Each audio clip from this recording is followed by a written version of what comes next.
The opposite of success is not failure. It's progress and lessons learned. Hi, what's up everybody? It's Gwen and welcome back to my channel. When I started my natural hair journey 10 years ago, I was impatient on the path to success. The truth is, the journey and gratitude during the process was the success in itself. And the same goes for your natural hair journey. You can't fail your natural hair journey because getting better each day is progress that is sustainable. Stacking skills always leads to success. Always prioritize progress and know that the story is not over. You can't fail your natural hair journey because you don't know until you know. Learning new skills takes practice, and practice makes confidence. Nothing becomes second nature without repetition. You can't fail your natural hair journey because you actually got started.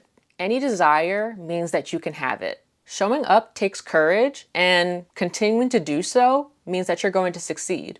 No risk, no reward. So be like Nike and just do it. Start your natural hair journey.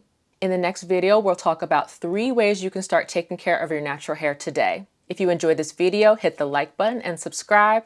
Also, turn on all your notifications and hit the join button in the description box to become a member. Bye.